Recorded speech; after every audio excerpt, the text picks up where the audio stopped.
I want to talk about the way that you gather information and how it bleeds into how you handle the crystal ball, because you know what the allegation is. So I'm going to toss it up like a softball, and I want you to hit it 420 feet. A lot of people get bent out of shape when you have a crystal ball pick that is Auburn for a kid, and it's been there for 6 months. And then let's say 72 hours before the commitment, you change it to Georgia, and the kid ends up going to Georgia. For some reason, this never made sense to me, but for some reason, people have a problem with you changing a pick like you couldn't have gotten new information, or like a kid couldn't have changed his mind. So I don't know if it makes you as mad as I do, but I get kind of aggravated, even though it doesn't involve me when I watch this. So just give me your take, the way that you're gathering that information. And then if you want to be right on this stuff, sometimes how frequently you have to change those crystal ball picks. Well, I love how interested the readers are in the crystal ball forecast. It certainly makes the job a lot more challenging. It would be easy to cover, Emmanuel Henderson's recruitment, five-star running back who's committing over the weekend, and say, well, it's going to be Alabama, Auburn, and Georgia, and leave it at that. But you have to put your name on it. You put a prediction on it, and so the prediction is Alabama for Emmanuel Henderson, and you get there in a lot of different ways. And sometimes these prospects, man, they're human. They change their minds. They get new information. Sometimes my original pick, was right then, but then, over the course of 5 months, it changed.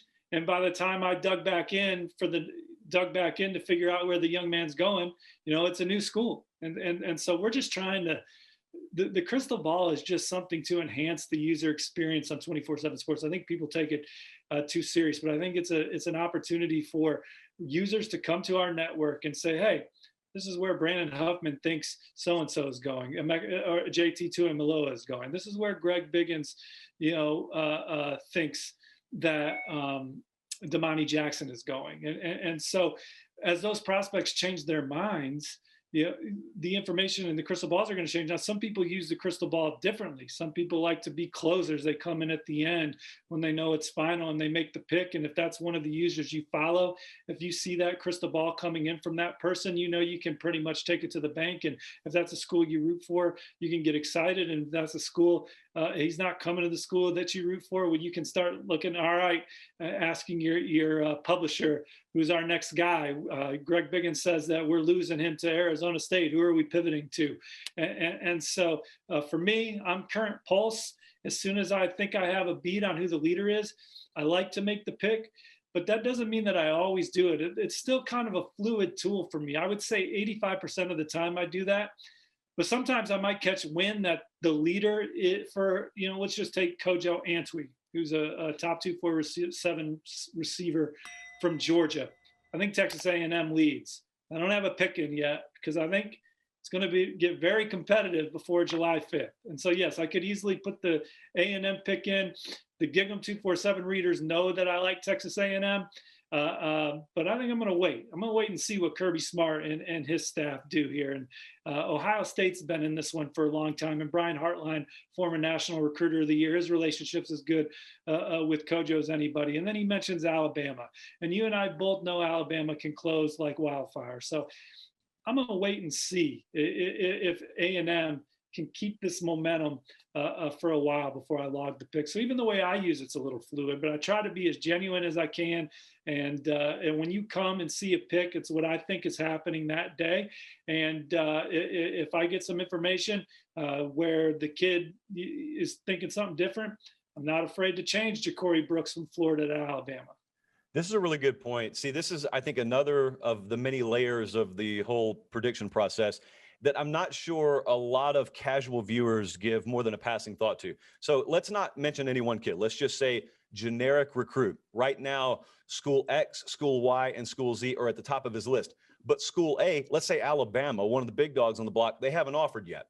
I know the kind of stuff you hear. I've sat there and listened to you talk to these people before, and sometimes, correct me if I'm wrong, you'll just flat out get told, hey, right now it's school Y. If not school Y, then school Z. But Steve, that is all assuming that school A doesn't offer. If school A comes in and offers, whether it's in May or whether it's in early December, that's going to change everything. If I were you and I heard that, I wouldn't care if the kid was telling me he's a virtual lock to go to school Y, because I know if school A decides, in other words, if Alabama decides they want that kid, they've got him, and there's nothing school Y can do about that.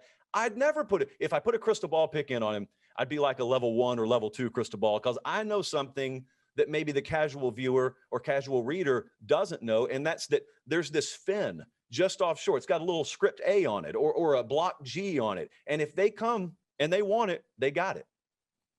Well, none of us like to see a blemish on our record either. So if we know that the kid hasn't gotten the offer he truly wants yet, and maybe he's just making a commitment to solidify his spot, but he gets the offer that he really wants, he may take that on the spot, and then you took your L being on another school. And so sometimes that's a wait and see approach with the crystal ball. Drew Aller's a top 100 quarterback in the top 247 that committed to Penn State last week. That was a big get for James Franklin and company. They haven't hit at that position like this in his era, and I think they've done a terrific job recruiting every other position. And so this is their biggest get at the position since Trace McSorley. But Notre Dame, I got some word that Penn State led for Drew Aller, and talking to his family, talking to Drew, talking to other people close to him, Penn State led. I think people around Happy Valley felt good about it, talking to recruits in the class and stuff. But the reason why I didn't put the crystal ball in immediately while I waited a little bit is because he was still having dialogue with Notre Dame. Notre Dame comes in and throws in an offer. He's having meetings with offensive coordinator Tom Rees.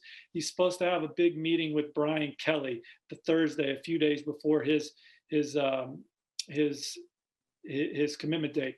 Now, I know that Notre Dame has to turn the momentum of the recruitment to win this one. So I still like Penn State, but I just didn't want to do it to the readers, Josh, to put in a Penn State pick on Monday, knowing that Thursday, Brian Kelly could flip this thing. And then I'm going from Penn State Monday to Notre Dame Thursday. So again, I just was going to wait and see. And then when I heard that Drew Aller canceled the visit, I was like, all right, I'm in on Penn State. I'll ride this one now. But so again, it's fluid. Like the readers, sometimes you don't want to let them down either. There's that element and that component of it. So I held off on that Penn State pick for a few days because I thought, hey, Notre Dame's got a puncher's chance here. He's still talking to him, even though he's a heavy Penn State lean.